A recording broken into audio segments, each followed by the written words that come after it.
강의 뒷부분인 레닌 저작에서 토지 국유화의 의미에 대해서 좀 말씀드리겠습니다. 레닌 같은 경우는 더 이제 사실은 많은 부분 얘기를 할 부분이 있어요. 일단은 좀 본론에 들어가기 전에 당시 이제 러시아 상황과 러시아의 어떤 혁명의 성격이 무엇이냐는 것을 좀 설명을 드리고 가야 될 것 같은데, 당시 이제 18세기 말 20세기 초에 러시아는 아직도 이제 짜르가 지배하고 있는, 황제가 지배하고 있던 사회죠.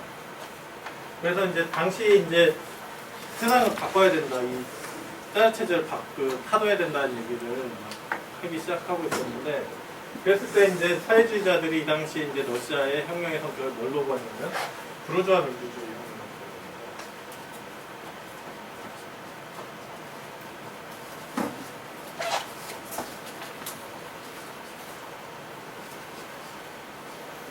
그런데 이 부분은 좀 중요해요. 이제 이후에 이제 제가 이제 이 주제에 관련해서 이제 뒷부분에서 이제 그 레닌이 얘기하는 토지 국유화의 의미가 조금 1917년 혁명 이후에 바뀐다는 얘기를 하는데, 그 얘기 전까지는 사실 어쨌든 당시 러시아 혁명 부르주아 민주주의 혁명으로 봤다.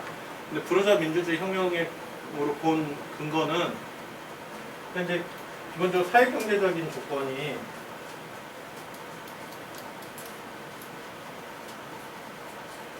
있는데, 이제 사회적 경제적 조건에서 자본주의가 막 발전하기 시작하는 단계였다는 거고, 두 번째는 공권적인 잔재들이 하에 이제 상당히 이제 도처에 이제 널려 있었다는 거죠.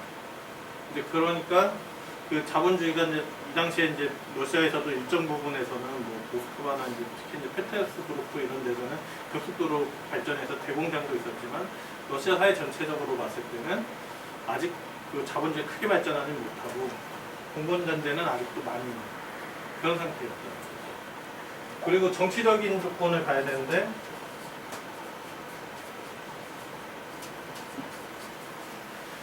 짜르 체제가 계속 그 절대적인 권력으로 유지되고 있었다는 거죠.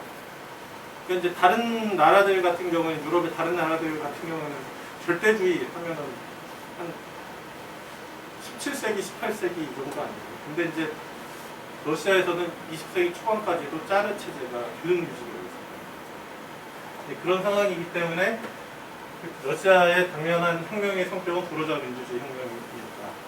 그리고 여기서 아까 말씀드렸듯이 사회경제적인 조건에서 자본주의가 아직 미발전한 상태에서 이제 공권적인 전제가 많은데, 그렇다 보니까 농민 인구가 압도적 다수라는 거죠. 그래서 농업 문제가 사실 매우 중요한, 이제 혁명에서 중요한 문제가 됐고, 그래서 이 농업 문제도 사실은 민주주의 혁명의 과제로서 제기됐다는 거죠. 그래서 이제 이 농업 문제 중요성 때문에 당 강령에까지, 러시아 이제 사회민주노동당의 당 강령으로까지 이제 들어가 있습니다. 제가 이제 보조자료를 드렸는데 좀 참고해 보시라고 오늘 논의를 해서 드렸거든요. 보조자료 보면 이제 제가 1903년 러시아 사회민주노동당의 농업강령하고, 그리고 그 다음에 1906년에 그 레닌이 강령을 개정하자, 농업강령 개정하자에서 나온 강령 초안, 그리고 그 다음에 이제 뒤에 나오는 이제 런던 당대에서 이제 개정된 강령이 이제 멘셰비키가 이제 내놓은 걸로 이제 통과가 됐는데, 그때 이제 강령, 그리고 마지막으로 1917년에 나온 단강령, 이렇게 이제 단강령 초안으로 나온 것을 이제 제가 자료로 드렸거든요. 좀 이따 이제 이 부분 관련해서 얘기도 좀 드릴 것 같은데, 그래서 되게 중요하게 생각하니까 장에 이제 중요한 강령으로까지 포함되어 있다는 거죠. 그래서 이제 당시 이제 러시아 혁명의 성격은 부르주아 민주주의 혁명이고, 그리고 부르주아 민주주의 혁명의 하나의 과제로서 농업 문제가 중요한 문제로 제기됐다. 이렇게 이제 말씀드리겠습니다. 그럼 이제 그 다음으로 이제 내가 말씀드릴 것은, 그러면 이제 막스의 이제 토지 국유화론이 어떻게 등장하게 됩니까?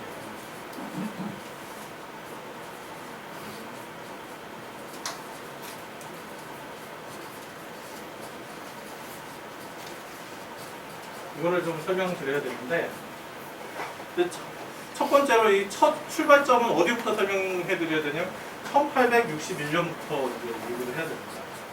1861년에 뭐가 있었다고 그러죠? 러시아에서요? 세계사 공부하면 이거 많이 나오는 주제죠. 세계사 요즘에 공부를 안 하셨어요. 크림 전쟁이요. 네, 크림 전쟁이 있고 이제 크림 전쟁에 그 이제 러시아가 패배하니까 농노 해방을 하죠. 이게 일반적으로 알려진 게 이제 러시아의 남하 정책과 이제 그걸 저지하려고 하는 영국이 맞붙은 게 이제 크림 전쟁이라고 하는데, 이제 이 크림 전쟁에서 이제 러시아가 지죠. 그러니까 러시아가 이제 지면서 아 우리가 이게 상당히 좀 다른 나라에 비해서 뒤처지고 있구나 이러면서 이제 사회 내부의 이제 변화를 이제 어쨌든 위로부터 이제 추진하면서 농노 해방을 이제 그 당시에 짜르가 하는 거죠. 그래서 책에서는 제가 이제 자료에서는 그 2,300만 명의 농노가 해방을 얻었다 이렇게 얘기를 했습니다. 그래서 이 농노 해방에 대한 일반적인 설명은 이 농노 해방을 통해 아까 뭐 제가 이제 막스의 이론적 배경 관련해서도 토지 뭐 사적 소유가 이제 어떤 역할을 했느냐 이런 부분에서 그게 이제 농민들이 이제 그 토지의 사적 소유가 형성되고 그 대토지 소유로 이제 점차 이렇게 바뀌면서 농민들이 이제 토지로부터 유리되는 이런 상황들이 이제 발생했다고 말씀드렸는데, 그러니까 농노 해방도 사실은 다른 측면에서 비슷한 역할을 한 거죠. 농민들이 이제 자유로워지면서 이제 이 사람들이 이제 도시로 가서 이제 노동자로, 그래서 이제 자본주의 발전의 초기에 이제 자본주의 발전에 기여했다.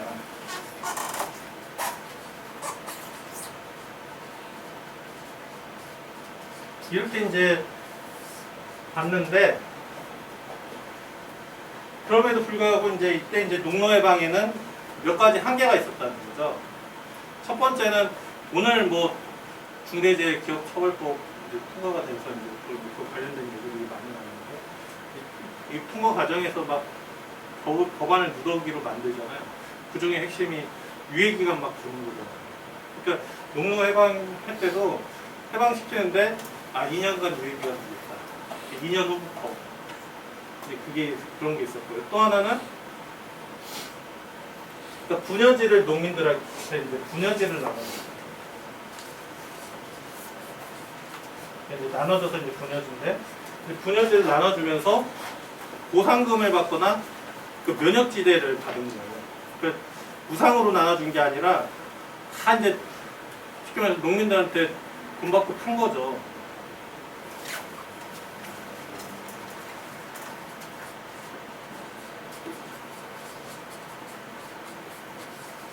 그리고 또 하나는 이 이제 분여지에 대해서 분여지의 관리를 공동체가 하게 되는, 크게 하면 농촌 공동체가 이 분여지 관리를 하게 만들었어요. 그리고 이제 마지막으로 절치지라는 게 있는데, 어쨌든 분여지라는 게 이제 기존에 이제 귀족들, 지주들의 땅인데 농민들이 농사짓고 있는 그 땅을 농민들한테 이제 유상으로 준 거잖아요. 돈 받고 이제 준 건데, 그러니까 귀족들이 우리 땅 뺏겼다고 이제 난리가 나는 거죠. 그러니까 거꾸로 이제 공여지들이 있어요. 그 당시에 이제 농민들이 이제 쓰던 공유지들이 있는데, 뭐 가령 이제 가축들 풀 먹이고 거기서 이제 나무 산림을 이용하거나 이런 공유지가 있는데, 그런 공유지를 뺏어가지고 이걸 귀족들한테 줍니다. 그래서 이제 농민들의 공유지를 빼앗았다 해서 이제 절취지라고 얘기를 합니다. 그러니까 이제 사실 농노 해방이라고 하는데 사실상 상당히 제한된 수준의 이제 해방을 한 거죠. 그래서 이제 다 이제 해방을 해준다고 하면서 귀족들 다 챙겨줄 건 또 다 챙겨주고 하니까 이제 상당히 이제 농민들이 이제 가져가는 건 별게 없고, 오히려 이것 때문에 또 새로운 부담이 생기는 거죠. 그래서 이를테면 이제 뭐 오늘 얘기의 중심적인 건 아니지만 그 1903년 강령에서의 농업 강령을 보시면 두 번째 농민이 자신의 토지를 처분할 자유를 제한하는 모든 법률의 철제 이런 게 나오는 게 그러니까 분여지를 줬는데 이거를 농민들한테 준 게 아니라 이제 공동체 농촌 촌락 공동체에 이제 그 처분권을 주니까 농민들이 이제 토지에 대한 자유로운 어떤 권리가 없는 거죠. 이런 문제들. 그리고 이제 보상 면역지대가 많다 보니까 이게 이제 과중한 부담이 되는 문제죠. 그리고 기존엔 농민 땅이었는데 이걸 다 뺏어가가지고 다시 이제 귀족들한테 이제 지주들한테 절치지로 줘버리니까 거기서 생기는 문제. 예, 이런 문제들이 있었습니다. 이제 우리가 이제 여기서 이제 볼 건 이제 좀 개념 분여지, 절치지 이런 것들을 좀 유념해서 볼 필요가 있는데요. 그러니까 이거에 이런 목로 해방 이후에 이제 러시아 농업 상황을 토대로 해서 1903년 절치지 강령이 나오는 겁니다. 그러니까 절치지 강령은 아까도 했지만 이제 농업 문제가 이제 부르주아 민주주의 혁명의 중요한 과제로 봤지만 현실 인식에서 그러니까 농농 해방이 되고 그러면서 자본주의 발전이 상당수 이루어져서 공건 잔재가 크지 않다라고 생각합니다.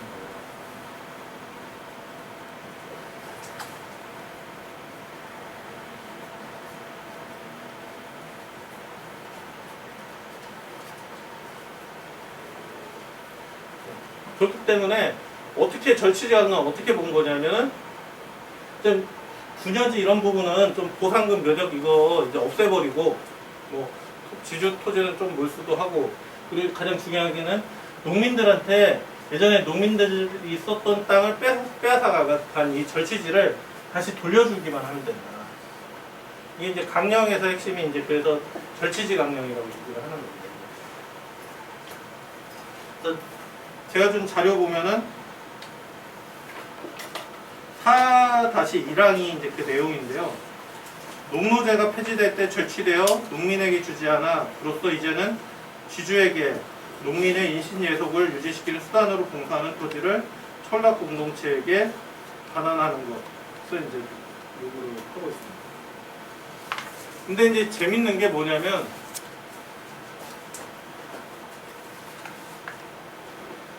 이러고 나서 2년 후에 러시아에서 혁명이 일어나죠. 1905년에 혁명이 일어납니다. 일단 이쪽으로 한번 가볼까요?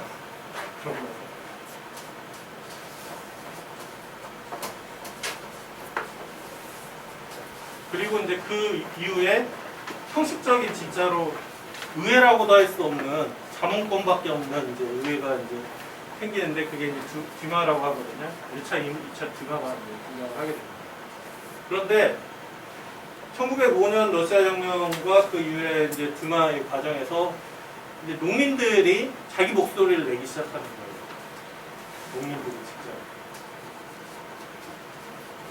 1905년 혁명 때는 1905년 11월에 농민대회라는 거를 열거든요. 그 농민대회 열었는데 그 농민대회에서 농민들이 뭘 요구하냐? 토지를 국유하라 이렇게 요구하고 있어요. 그리고 1, 2차 도마 같은 경우에는 그런 게 있어요. 예전에 어디서나 이제 사실은 도시보다는 농촌은 좀 성향이 보수적이잖아요. 기존 체제의 사람들 지지하고 그러니까 이제 그 이제 짜르도 두마를 만들면서 농민들은 좀 짜르를 지지할 거다 이렇게 생각한 거예요. 그래서 조금 그 농민 대표들이 더 많이 이제 의회에 진출할 수 있도록 그렇게 이제 제도를 만들었어요. 그래서 이제 농민들이 이제 대거 의원으로 진출하는데 이 농민들이 이제 1차 도마, 2차 도마에 와서 법안을 제출해요. 그래서 이게 유명한 게 이제 1차 주마 때 이제 104명 의원이 이제 그 서명을 해서 이제 제출했다고 해서 104명 법안인데 이 104명 법안을 보니까 이 104명 법안의 핵심도 토지국유화라는 거죠.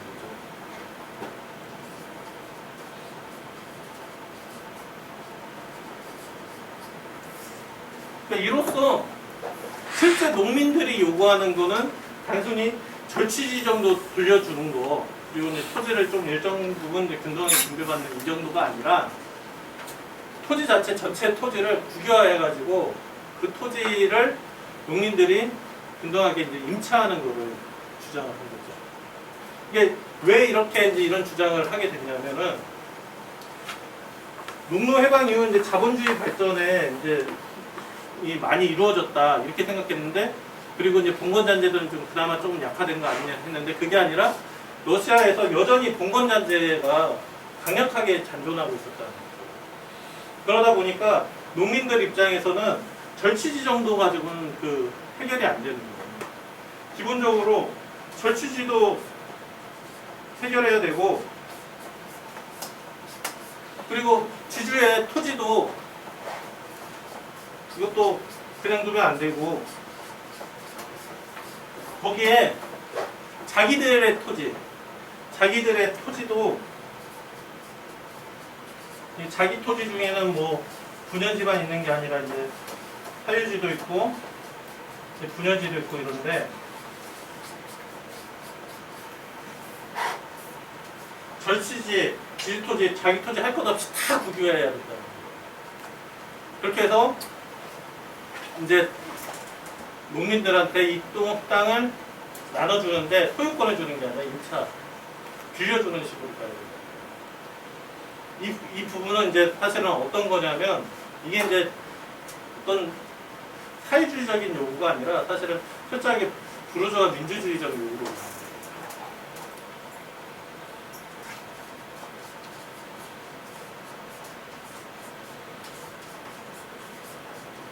그러니까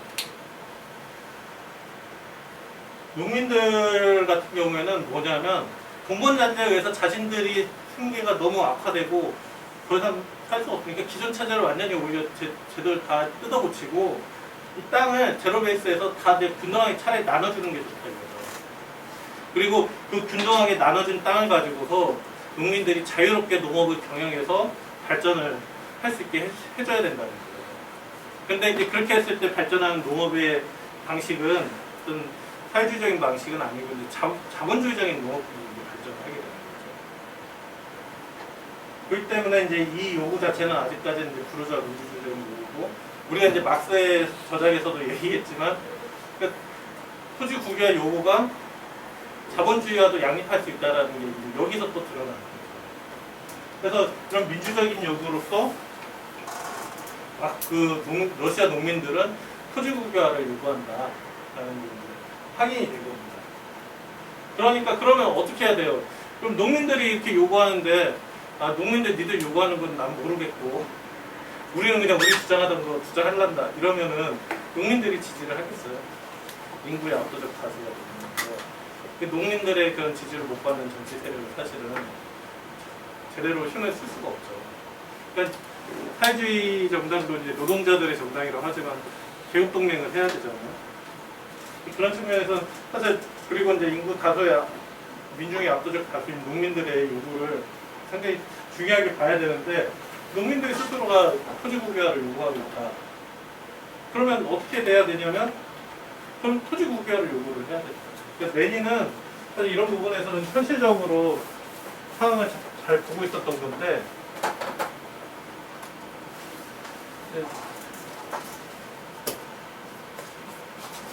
그래서 이제 1906년 레닌이 토지 국유화론을 이제 수용을 하게 됩니다. 그리고 강령 개정을 요구를 합니다.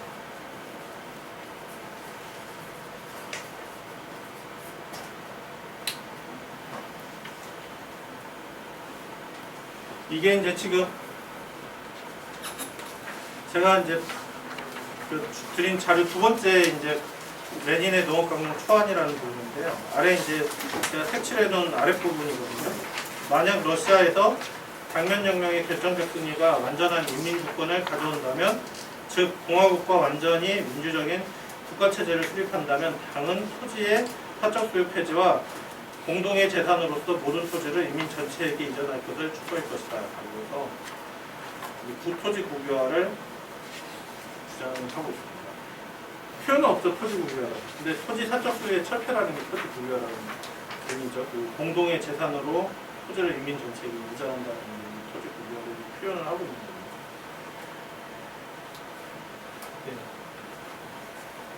근데 어떻게 보면 이제 농민들이 토지 구별을 요구하고 그게 잘못된 요구는 아니잖아요. 상당히 이제 합당하고 이제 객관적인 조건들 속에서 나오는 요구인데, 그렇다면 레닌 같은 경우에는 자신의 기존에 자신이 이제 또 만드는데 상당히 주도했던 그 절취지 강령이 잘못됐다 해가지고 자기 스스로 오류도 인정을 하거든요. 그래서 토지 국유화 이제 요구를 내걸어야 된다 이렇게 하는데, 근데 이제 그렇게 해서 강령 개정을 해서 토지 국유화론이 근데 강령으로 채택된 게 아니죠. 1906년 이제 4월달에 런던 당대회가 열리는데, 런던 당대에서 다수는 볼셰비키의 맨셰비키 들어보셨죠? 이제 레닌이 이제 볼셰비키고 그러는데, 이제 맨셰비키가 그 당시 당대에서 다수여서 맨셰비키의 강령, 농업 강령이 당 강령으로 통과되고요. 그리고 이제 맨셰비키의 이제 당 강령까지 해서 좀 이따 다 설명을 드릴 텐데, 맨셰비키의 이제 강령은 자치체 소유화.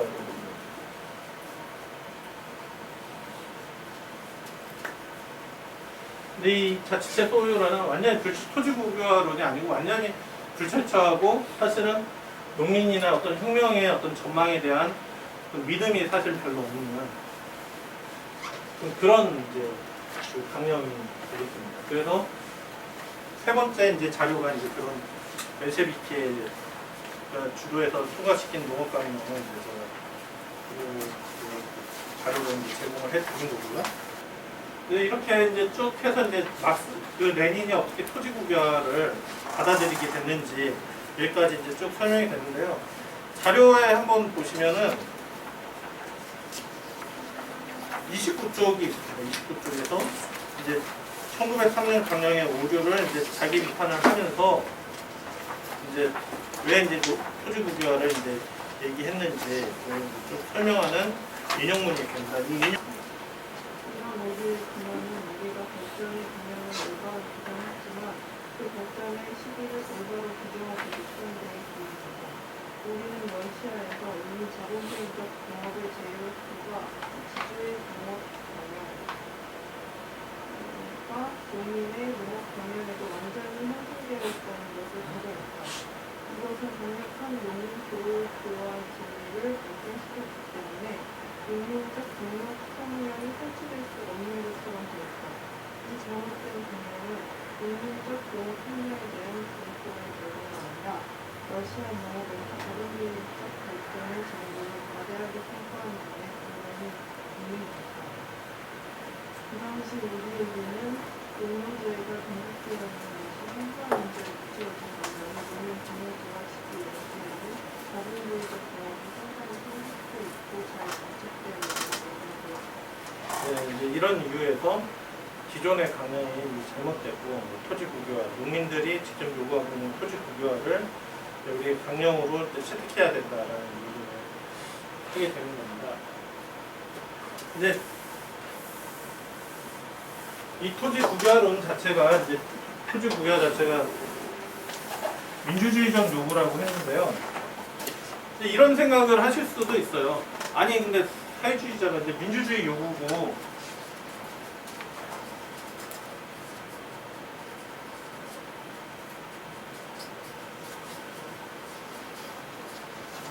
민주주의 과제라고 생각합니다.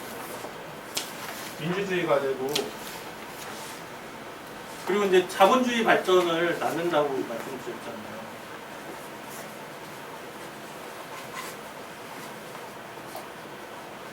그러면은 이제 사회주의자들과 자본주의 발전하는 방향을 주장을 하면 그게 맞는 거냐?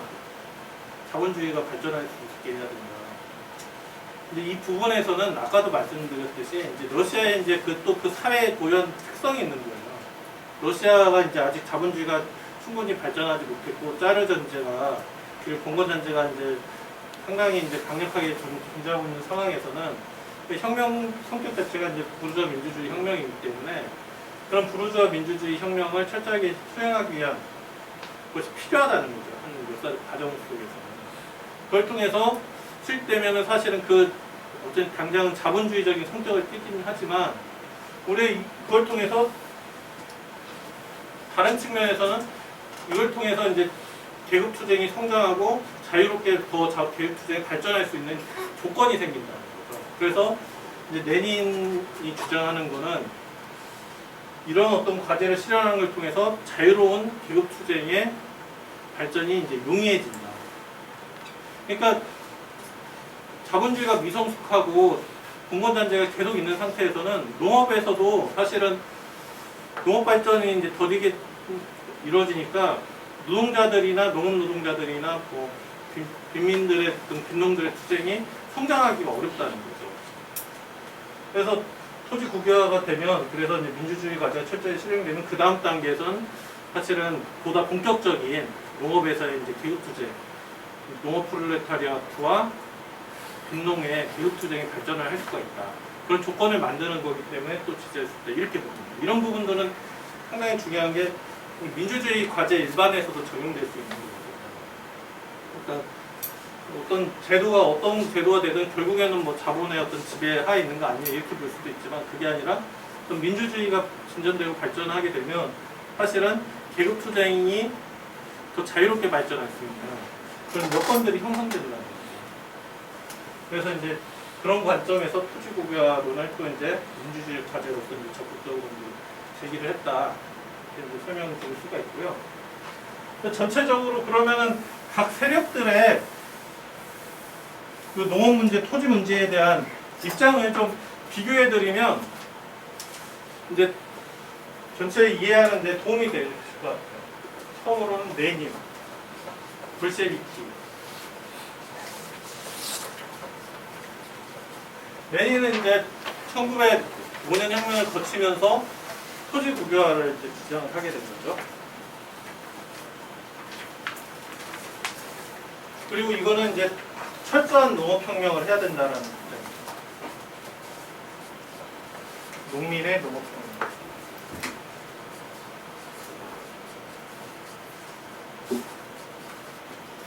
근데 이거는 결국엔 자본주의적인 발전을 가는 거라는 거죠.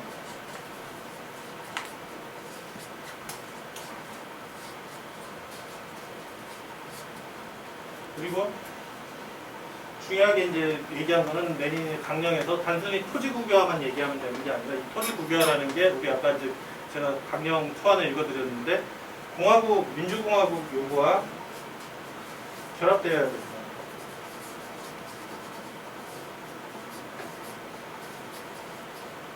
이거는 이제 또 어떤 얘기냐면 철저한 농업의 농민의 이제 농업혁명이라는 것과도 연관됩니다.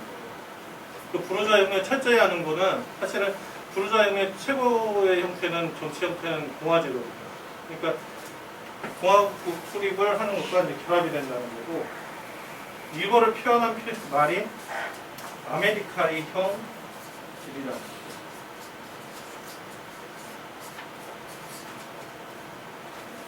그런데 뭐 다른 정치 세력 이전에 일단 지배계급, 짜르와 지배계급을 보면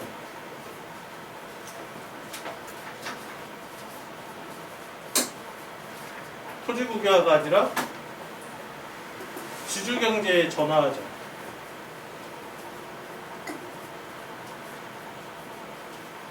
지주경제가 계속 유지되면서 지주제가 유지되면서 그게 자본주의 발전에 적절하게 적응하면서 이제 잔존하면서 변화하는 거를 이제 그 생각을 하는 거죠. 그래서 이제 분홍을 육성을 하는 거고 이게 이제 대표적으로 드러났던 게 이제 스톨리핀이라는 사람입니다. 아까 이제 제가 그 이제 교재에서도 나오는데 스톨리핀의 제 87호 농업입법이라는 게 있어요. 그러니까 스톨리핀이 1906년 이제 러시아 혁명 하루 그 1년이 지나고서 이제 그 러시아 그 수상이 되는데 그 이후에 1906년에 수상이 되고 1907년에 이제 일종의 이제 자체 쿠데타가 일어나요. 그래서 이제 1905년 혁명의 어떤 잔재를 다 없애고 이제 우리 제대로 가겠다. 그래서 지배계급이 반동을 일으키는데 그걸 스톨리핀 반동이라고 하거든요. 근데 스톨리핀 반동은 과거로 가는 게 아니에요. 그러니까 봉건제로 계속 가자 이게 아니에요. 봉건 지주 경제를 자본주의적 지주 경제로 전환시켜 나가고 그걸 위해서 분홍을 육성시키자는 거예요. 그런 측면에서는 이제 짜르 지배계급의 입장도 자본주의적 관점입니다. 그리고 이제 기존 정치 질서는 유지하는 거고요. 이거를 이제 집약적으로 이제 레닌이 어떻게 표현했냐면 프로이센형 길이다.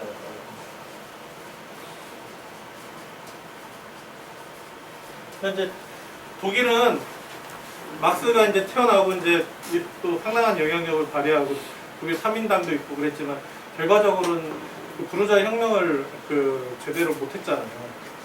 1888년에 하려다가 이제 실패했었고 그 이후에 보면 사실 기존의 이제 그 절대주의 이제 융커 지주 경제가 점차적으로 이제 자본주의에 적응하면서 그 자기 모습을 이제 바꿔가는 이런 식으로 이제 발전했거든요. 그래서 짜르 지배계급은 프로이센형의 길을 가려고 한다 이렇게 얘기합니다.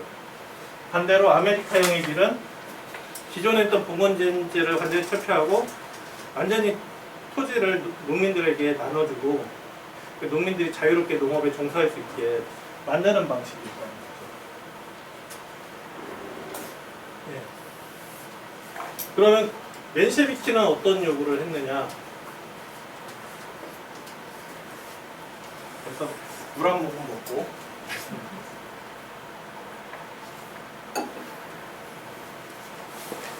맨셰비키는 어떤 주장을 했다고 그랬죠? 아까? 어떤 강령이라고 그랬죠? 네. 자신감 있게 얘기하셨죠.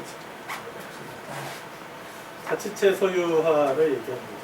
그러니까 자치체 소유화니까 자치체도 사실은 국가기구 중에 하나 아니냐 이렇게 얘기할 수 있는데 사실은 애매하죠. 또 어떤 측면에서는 이게 이제 제가 볼 때는 이제 부분 구별입니다. 여기에 이제 또 문제가 있는 거예요. 뭔 얘기냐면 자치체 소유와 맨셰비키는 모든 토지를 국유화하자는 게 아니에요. 기본적으로 지주 토지는 몰수하고 이거를 이제 자치체 소유화로 만드는 거고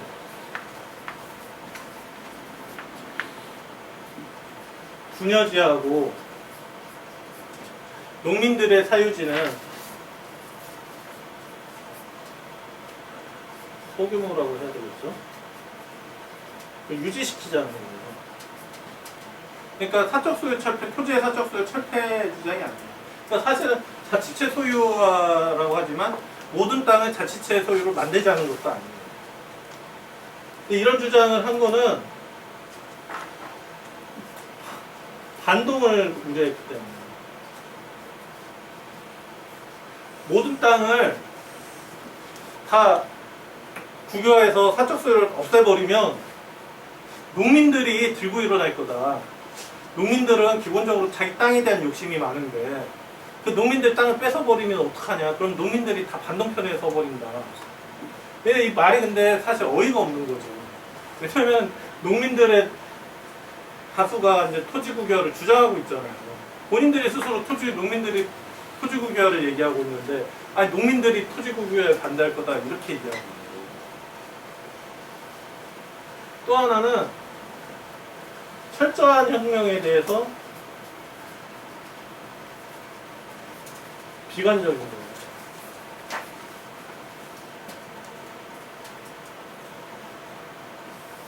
혁명하기도 전에 혁명이 패배할 것부터 걱정을 했어요. 그래서 패배할 경우에는 토지 국유화하게 되면 지배계급한테만 유리하다.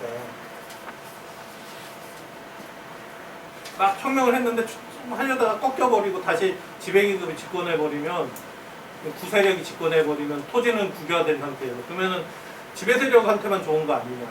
그래서 그 중앙권력보다는 조금 더 이제 좀 숨통 트여 있는 자치체가 소유하게 만들자 이런 거예요. 근데 이것도 황당한 얘기죠. 어떻게 중앙권력이 중앙정부가 이제 구세력한테 넘어갔는데 지방정부, 지방자치단체만 어떻게 그거에 버티면서 민주적으로 갔어요. 이게 말이 안 되는 거죠. 그러니까 어떤 뭔가 환상을 얘기하는 거예요. 그러니까 이제 저는 이 부분에서 맨셰비키의 주장은 이제 중도반단이다.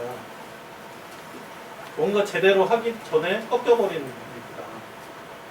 이렇게 이제 저는 생각을 하고 있고요.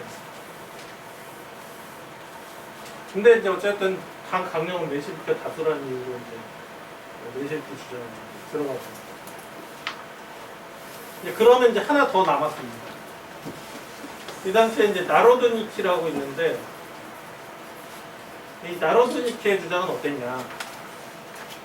그러니까 사실은 농민들의 압도적 다수가 이제 또 이제 정치 세력으로서는 이제 나로드니키를 이제 지지하거든요. 근데 여기서는 입장이 갈리는 거죠. 토지 국유화를 주장하는 쪽이 있습니다.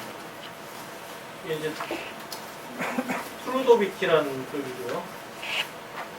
이게 이제 우리나라 말로는 이제 노동단이라는 뜻이고요. 그러니까 아까 얘기했던 백사인 법안도 사실은 트루도비키 소속 의원들이 또 주도를 했어요. 반면에 이제 사회혁명당이라는 데가 있는데 거기는 토지의 이제 분배를 이제 주장한 거죠. 농민들한테 나눠주는 거.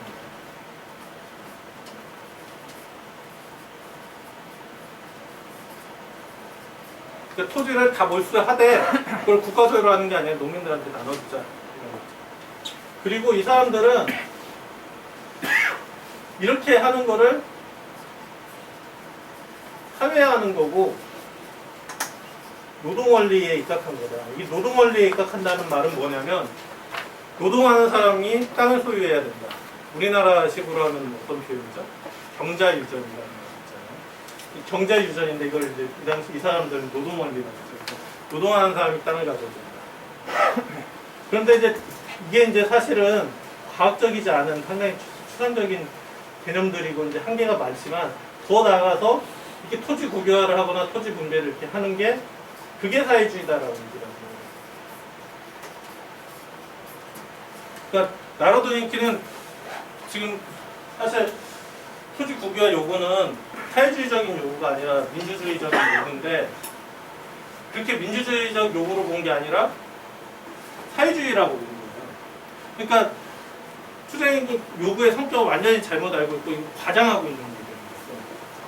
그런 측면에서 이제 나로드니키는 상당히 잘못된 입장을 서 있다 이렇게 볼 수가 있습니다. 그래서 레닌은 이제 토지 국유화론과 이제 다른 세력들 간의 차이 이런 부분들을 제가 좀 설명 드렸고요.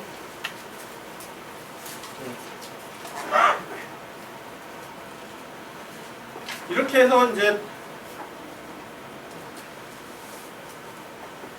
이 흐름들이 이제 쭉 가다가 이렇게 해서 이제 1917년에 이제 혁명이 일어나죠. 2월 혁명으로 인해서 사실은 민주주의적 과제가 상당수 이제 실현이 된 거예요. 첫 번째는 짜르 전제가 완전히 타도돼 버렸죠. 그래서 임시정부 형태로 해서 어쨌든 이제 민주주의 형태의 이제 정부가 들어섰는데 그리고 이제 소비에트도 이제 형성이 됐고요. 이제 그런 상황이고 기본적으로는 어떻게 보면 가장 큰 과제였던 짜르 체제, 그러니까 타도되는 이런 걸 통해서 민주주의적 과제가 어느 정도 통찰됐기 때문에 그 다음 단계에서는 사실은 계속 민주주의적인 요구를 하는 게 아니라 그 다음 단계로 나가죠. 저는 이거를 어떻게 이제 좀 설명을 드릴 수 있을 것 같냐면 이게 이제 2016년 촛불 투쟁, 박근혜 퇴진 촛불 투쟁 이거 관련해서 얘기를 들으면 거기서 가장 크게 주장한 거는 사실은 박근혜 퇴진이죠. 박근혜 물러나라죠. 그런데 박근혜 물러나라 했으니까 사실 박근혜 물러났으면 아 이제 됐네. 예, 우리 다 집에 갑시다. 이렇게 가는 게 아니죠.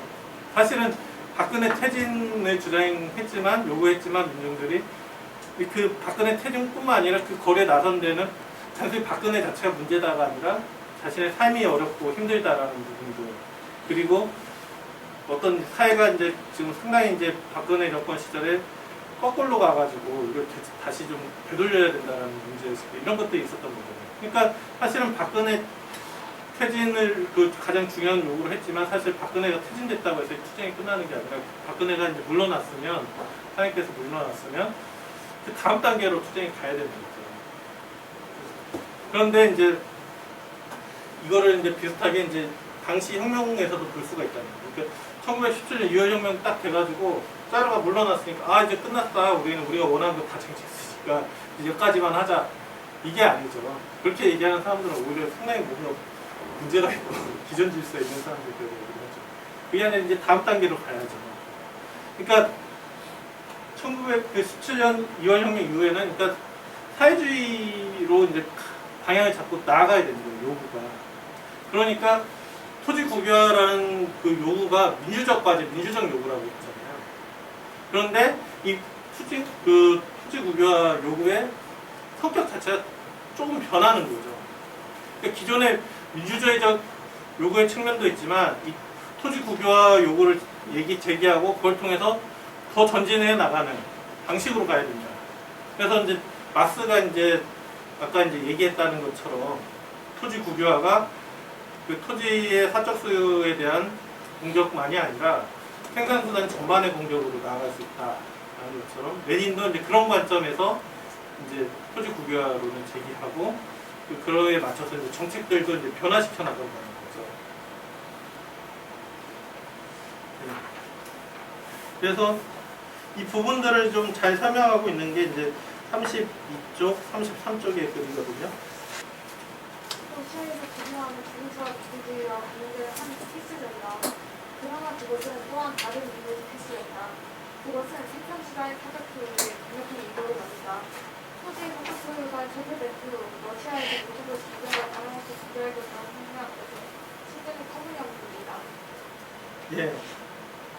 그러니까 이제 이를테면 이전 단계에서는 이제 토지가 이제 국유화되면 그 국유화된 토지를 농민들이 자유롭게 이제 임차받아서 그 안에서 이제 자유로운 자본주의적인 방식의 농업을 해서 발전해 나가고 그러면서 그 안에 있는 계급 분화도 일어나고 그러면서 이제 그 안에서 농업 노동자들이 조직되고 투쟁하면서 이제 사회주의 투쟁으로 간다 이런 식의 발전이라면 그 이제 2월 혁명 이후에는 이미 이제 민주적 과제는 됐기 때문에 토지 국유화가 이제 그렇다고 곧장 된 건 아니죠. 그 상황에서는 토지 국유화에서 기존에 했던 농민들의 요구를 그 충족시키는 것과 동시에 단순히 농민들한테 나눠주는 방식이 아니라 뭐 농촌에서 이제 빈농 혹은 농업 노동자들의 소비에트도 조직하고 혹은 땅을 그냥 나눠주는 게 아니라 이제 다양한 뭐 협동 농장이나 모범 농장을 만들어서 집단적이고 대규모 농업의 어떤 형태들을 보여주면서 농민들이 그쪽으로 갈 수 있게 유도를 한다든가 이런 여러 가지 이제 좀 사회주의적인 성격으로 갈 수 있는 그런 정책들로 더 이제 강하게 가야 된다 이런 얘기를 하는 거죠. 예. 그래서 이제 그런 입장으로 이제 변화를 하게 되고 이제 결과적으로는 1917년 10월에 러시아 혁명이 사회주의 혁명이 성공하면서 토지 국유화가 공식적인 이제 러시아의 정책이 되었다. 이렇게 이제 레닌의 저작에서 토지 국유화론을 마무리 지을 수 있을 것 같습니다. 이렇게 설명드리고 이제 마치며 부분에서는 전체적인 내용을 좀 정리를 했는데요. 그러니까 자본주의 하에서 토지는 사적 소유의 한 형태지만 다른 생산수단의 사적 소유와는 다르고 그렇기 때문에 이제 토지 소유자 계급과 자본가 계급은 갈등 관계, 갈등 대립하는 관계가 있다는 거고 또 다른 측면에서는 그 서로 이해 상호 대립이 있고 또 이제 토지의 사적 소유로 인해서 자본주의 하에서도 이제 농업의 이제 발전, 합리적 발전을 가로막고 그리고 생산력의 발전을 가로막기 때문에 토지 국유화는 자본주의 하에서도 양립 가능한 요구로서 제기될 수 있다는 부분이고요. 이제 그렇지만 이제 그것하고 함께 이제 또 하나는 이렇기 때문에 이제 토지 국유화가 이제 사회적 필연으로 된다는 거죠. 주관적인 바람이 아니라 토지 국유화가 하나의 강력한 이제 사회 발전의 방향으로 갈 수밖에 없다라는 거고요.